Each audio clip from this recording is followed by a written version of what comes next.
नमस्कार मंडळी, मी शीतल. स्वागत आहे तुमचं आपल्या चॅनल चटपटीत व्हेज कॉर्नरमध्ये. आज आपण मस्त कुरकुरीत आणि खुसखुशीत अशी शेंगदाण्याची चिक्की पाहणार आहोत. लहानांपासून मोठ्यांपर्यंत सगळ्यांनाच आवडणारा हा पदार्थ आहे. कोणत्याही सीझनमध्ये कोणत्याही दिवशी आपण हा पदार्थ खाऊ शकतो. आणि चिक्की करताना बऱ्याचदा घरी भरपूर समस्या येतात. चिक्की खुसखुशीत होत नाही, कुरकुरीत होत नाही, ती चिवट होते, खाताना दातामध्ये चिपकते आणि लवकर खराब होते. तर ह्या सर्व गोष्टींवर ट्रिक आणि टिप्स मी तुमच्यासोबत या व्हिडिओमध्ये शेअर केलेल्या आहे. तर शेंगदाणे भाजण्यापासून तर चिक्कीचे तुकडे करण्यापर्यंतच्या सगळ्या गोष्टी मी तुमच्यासोबत आज या व्हिडिओमध्ये शेअर केलेल्या आहेत. त्यामुळे हा व्हिडिओ शेवटपर्यंत बघत रहा. अशी छान चमकदार चिक्की करण्यासाठी पाकाचं अगदी योग्य प्रमाण आणि टायमिंग या ठिकाणी मी तुमच्यासोबत शेअर केलं आहे आणि पाक कसा ओळखायचा तेही मी तुम्हाला सांगितलेलं आहे. चला मग व्हिडिओला आपण सुरुवात करूया. तर या ठिकाणी आपण चिक्की करण्यासाठी शेंगदाणे घेतलेत 250 ग्रॅम. आपण जे घरात रेग्युलर शेंगदाणे यूज करतो ते शेंगदाणे मी या ठिकाणी घेतलेले आहेत. त्याचबरोबर या ठिकाणी मी गूळ घेतलेला आहे 250 ग्रॅम. गूळ मी व्यवस्थित किसून घेतलेला आहे आणि किसलेला गूळ व्यवस्थित पटकन मेल्ट होतो म्हणून त्याला आपण किसून घ्यायचं आहे. आणि तूप घेतलंय मी 1.5 चमचा. आता वाटीने मोजायचं जर झालं तर शेंगदाणे आपण ह्या वाटीने मोजले तर 2 वाटी आहेत आणि गूळ 1.5 वाटी आहे. किसून घेतलेला गूळ हा गच्च भरायचा आणि 1.5 वाटी एवढा हा घ्यायचा आहे. गूळ जर तुम्ही किसून न घेता फोडून किंवा बारीक तुकडे करून किंवा कापून घेतला तर तो 2 वाटी घ्यायचा आहे. आता ज्या पोळपाटावर आपण चिक्की लाटून घेणार आहोत त्या पोळपाटाला व्यवस्थित तूप लावायचे. तूप व्यवस्थित लावायचे, थोडं जास्त लावायचे, कारण जर चिक्की लाटली आणि कमी तूप असलं तर ह्या पोळपाटापासून चिक्की लवकर मोकळी होत नाही आणि तिचे तुकडे पडतात. आता ज्या लाटण्याने आपण याला लाटून घेणार आहोत त्यालाही आपण तूप लावून घेतलं. आता एका कढईमध्ये शेंगदाणे घ्यायचे आहेत आणि ते व्यवस्थित मंद आचेवरती 15 मिनिटं आपण भाजून घेणार आहोत. मंद आचेवरती तळापासून ढवळत आपण हे शेंगदाणे भाजून घ्यायचे आहेत. शेंगदाणे मंद आचेवर भाजत एक 5 ते 7 मिनिटं झालेत आणि आपोआप त्याची अशी सालं वेगळे होत आहेत. आता परत पुढचे आपल्याला 5 ते 7 मिनिटं हे शेंगदाणे भाजून घ्यायचे आहेत. हे बघा, एकसारखे ढवळत आपण हे भाजतो आहे आणि पुढचे परत 5 मिनिटं झालेले आहेत आणि आपोआप त्याचे बोटावर असं शेंगदाणे घेतलं की सालं मोकळे होत आहेत. पुढचे 1-2 मिनिटं अजून आपण शेंगदाणे भाजायचे. अगदी हलका याच्यावरती डाग पडला की आपण गॅस बंद करायचे. पूर्णपणे 15 मिनिटं मी हे शेंगदाणे भाजून घेतलेले आहे. मंद आचेवर भाजायचे आहेत. आता या शेंगदाण्यांचे पटकन सालं काढण्यासाठी या ठिकाणी हे जे स्मॅशर आहे ते मी घेतलं आहे. तुम्ही या ठिकाणी स्टीलचं स्मॅशर घेऊ शकतात किंवा मग एखादी चप्पट वाटी घेऊ शकतात. आणि या स्मॅशरने हे शेंगदाणे अगदी हळूवार दाबायचे. याने होईल असं की याचे जे सालं आहेत ते पटकन मोकळे होतील आणि एका शेंगदाण्याचे 2 तुकडे होतील. हे बघा, या पद्धतीने अवघ्या 1 ते 2 मिनिटातच सगळे शेंगदाणे आपण असे दाबून तुकडे करून घेतले आणि त्याची सालं मोकळी झालेली आहेत. आता हे थोडेसे कोंबट झालेत आणि हातांवर हे शेंगदाणे असे चोळून घ्यायचे. शेंगदाणे चोळल्यामुळे याची जी सालं आहे त्याचे छोटे तुकडे होतील आणि पटकन या शेंगदाण्यातनं मोकळे करायला आपल्याला मदत होईल. आता या ठिकाणी आपण ज्या झाऱ्याने तळण करतो तो झारा घ्यायचा आहे आणि त्याने असे हे शेंगदाणे गाळून घ्यायचे आहेत. हे बघा, या पद्धतीने आपण हे गाळल्याने सालं खाली राहतील आणि शेंगदाणे वरती येतील. तर हीच पद्धत वापरून मी सगळे शेंगदाणे स्वच्छ करून घेणार आहे.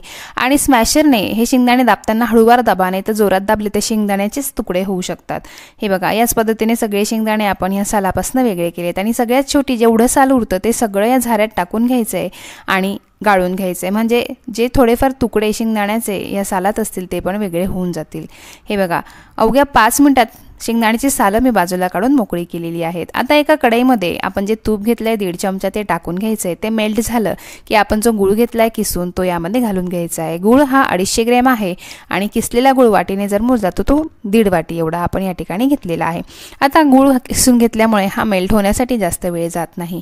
हे बघा, आता हा गूळ पूर्ण मेल्ट करण्यासाठी आपल्याला या ठिकाणी 2 ते 3 मिनिटाचा वेळ लागलेला आहे आणि मंद आचेवरच आपल्याला पाक शिजवून घ्यायचा आहे. फुल गॅसवर पाक शिजवायचा नाही, नाहीतर तो पटकन जळेल आणि चिक्कीची चव खराब होईल. हे बघा, पाक आपल्याला मेल्ट करून झाल्यावर एवढा छान फेसाळ होईपर्यंत आपल्याला 5 ते 7 मिनिटाचा वेळ लागलेला आहे. हे बघा, मस्त आपला हा पाक फुलून आलेला आहे. छान असा फेसाळा झाला आहे आणि अगदी क्रीमी टेक्स्चर त्याचं झालं आहे आणि हलका हा झालेला आहे. तर पाकाचं हे टेक्स्चर येण्यासाठी मला बरोबर 7 मिनिटाचा वेळ लागलेला आहे. आता हा पाक झाला आहे की नाही चेक करण्यासाठी एका ताटलीमध्ये आपण पाणी घ्यायचं आहे आणि त्यामध्ये असं लांबट ह्या पाकाचा तार सोडायचा आहे आणि तोवर आपला हा पाक आपण ढवळतच राहायचा आहे. आता तार थंड झालेला आहे आणि गॅस बंद करायचा आहे आणि आपण तार हा चेक करून घ्यायचा आहे. हे बघा, गॅस आपण या ठिकाणी बंद करून घ्यायचा आहे, नाही तर पाक हा पुढे जाईल आणि कडवट आणि जळू शकतो. हे पहा, याचे तुकडे होतानाचा आवाज बघा. तर यातले 2 तुकडे मी उचलते आणि एका वेगळ्या वाटीमध्ये तुम्हाला त्याचा आवाज ऐकवते. हे बघा, या पद्धतीचा पाक तयार झाला पाहिजे आणि तारेचे पटकन तुकडे झाले पाहिजे।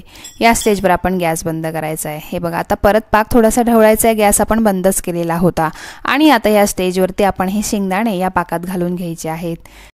शेंगदाणे टाकून झाले की पटकन हा पाकामध्ये हे शेंगदाणे मिक्स करायचे, छान एकजीव हे मिश्रण करून घ्यायचे आहे आणि पटकन हे लाटायला घ्यायचं आहे, कारण पाक हा खूप कडक असतो आणि हे शेंगदाणे यामध्ये पटकन कडक होऊ शकतात। हे बघा, मस्त याचा गोळा तयार झाला आहे, छान असं बाइंडिंग याला आलेलं आहे। आता पटकन ज्या पोळपाटावर आपण तूप लावले त्यावर हा गोळा काढून घ्यायचा आहे। हा व्यवस्थित काढून घेतल्यावर याला छान चौकोनी आकार आपण उलटण्याने द्यायचा आहे। हे मिश्रण खूप गरम असतं, त्याच्यामुळे व्यवस्थित याला हाताळायचं आहे। हे बघा, उलटण्याच्या सहाय्याने मी याला थोडंसं असं चौकोनी शेपमध्ये पसरवून घेते आहे। आता हे पसरवून झालं की आपण याला लाटून घेणार आहोत। हे बघा, लाटण्यालाही आपण आधीच तूप लावून ठेवलं होतं, त्यामुळे हे पटकन आपल्याला लाटण्यासाठी सोपं जातं। आता चिक्की लाटताना आपल्याला हवी तशी आपण लाटून घेऊ शकतो, जाड बारीक आपल्याला हव्या त्या टेक्स्चरमध्ये आपण हिला लाटून घेऊ शकतो। हे बघा, मी या ठिकाणी मार्केटमध्ये मिळते त्याच पद्धतीची थोडीशी बारीक स्वरूपाची चिक्की लाटून घेते आहे। थोडासा जोर लागतो, पण आपण तिला थोडंसं बारीक लाटून घ्यायचं आहे। हे बघा, सगळीकडनं काठापर्यंत हिला छान आपण बारीक करून घेणार आहोत आणि नंतर थोडंसं हे मिश्रण कोंबट होतं, मग हातांनी हे जे साईडचे भाग आहे ते असे जवळ घ्यायचे आणि याला चौकोनी आकार द्यायचा प्रयत्न करायचा आहे। हे बघा, याने चिक्कीचे एकसारखे तुकडे करण्यासाठी आपल्याला मदत होते आणि काठाचे जे चिक्कीचा भाग आहे तो जास्त वाया जात नाही किंवा त्याचा आकार खराब होत नाही। हे बघा, याच पद्धतीने आपण सगळी चिक्की छान अशी चौकोनी आकारामध्ये लाटून घेतो आहे। हे पहा, पोळपाटावरच आपण ही चिक्की लाटून घेतोय। तुम्हाला हवं असल्यास तुम्ही एखाद्या ताटावरती परातीवरती ही चिक्की लाटून घेऊ शकतात। आता ही चिक्की आपली लाटून झाली आहे, थोडीशी कोंबट झालेली आहे आणि कोंबट असतानाच हिला आपण असे सुरीने मार्क्स देऊन घ्यायचे आहेत। कडक झाल्यावर या चिक्कीचे तुकडे करायला अवघड जातं, त्यामुळे थोडीशी ही कोंबट असताना गरम असतानाच यावरती असे आपण तुकडे करून घेणार आहोत, म्हणजे नंतर याचे तुकडे करायला सोपं जातं। हे बघा, याच पद्धतीने आपण एकसारखे या चिक्कीचे तुकडे करून घेतो आहे। हे बघा, तुम्हाला हव्या त्या साईजमध्ये तुम्ही याचे तुकडे करून घेऊ शकतात। आता आपली चिक्की थंड झालेली आहे आणि जे साईडचे आपले चिक्कीचे तुकडे आहेत ते आपण बाजूला करून घेणार आहोत। हे बघा, अगदी सहज तूप लावल्यामुळे पोळपाटापासून हे तुकडे पटकन वेगळे करता येत आहेत आणि अजिबात आपल्याला चिक्की वेगळी करायला त्रास होत नाही आहे। हे बघा, किती सुंदर असा ह्या चिक्कीचा तुकडा लगेचच वेगळा झालेला आहे आणि अगदी कुरकुरीत आणि मस्त आपली चिक्की तयार झालेली आहे।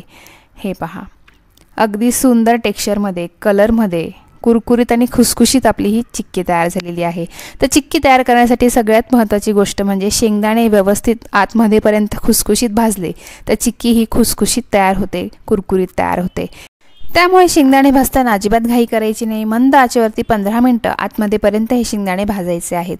हे बघा, मस्त चमकदार आणि छान आपली ही चिक्की तयार झालेली आहे। तर ही चिक्की आपण तोडून बघू। हे बघा, अगदी छान तिचा कुरकुरीत आवाज आहे, सहज तिचे तुकडे होत आहेत। हे बघा, इतकी खुसखुशीत कुरकुरीत ही चिक्की आहे। आवाज पहा तुम्ही तिचा, अगदी खळखळीत आवाज या चिक्कीचा येतो आहे, म्हणजे आपली चिक्की ही परफेक्ट तयार झालेली आहे। शेंगदाणे व्यवस्थित भाजले, खुसखुशीत भाजले तर चिक्की खुसखुशीत आणि कुरकुरीत होते आणि जर पाक व्यवस्थित झाला तर चिक्कीला शायनिंग छान येते आणि ती कुरकुरीत तयार होते। तर ही चिक्की दिसायला जेवढी सुंदर आहे तेवढी टेस्टमध्ये एकदम बेस्ट आहे। तर ही चिक्की तुम्ही 1 ते 2 महिने सहज स्टोअर करू शकतात। व्यवस्थित हवाबंद डब्यात जर हिला ठेवलं तर हिला काहीही होत नाही, कारण आपण हिचा पाक अगदी छान असा कडक केलेला आहे, त्यामुळे ही चिक्की व्यवस्थित टिकते। त्याचबरोबर अगदी खुसखुशीत शेंगदाणे आपण भाजून घेतल्यामुळे चिक्कीला अजिबात काहीच खराब होत नाही। त्यामुळे ह्या चिक्कीची रेसिपी तुम्हाला कशी वाटली मला नक्की कमेंट करून सांगा। माझा व्हिडिओ आवडला असेल तर व्हिडिओला लाईक करा, जास्तीत जास्त लोकांना हा व्हिडिओ शेअर करा आणि माझ्या चॅनलला सबस्क्राईब करायला अजिबातच विसरू नका। चला तर मग पुन्हा भेटूया अशाच एका नवीन रेसिपीसोबत, एका नवीन ट्रिकसोबत, एका नवीन टिप्ससोबत। तोपर्यंत नमस्कार, बाय बाय।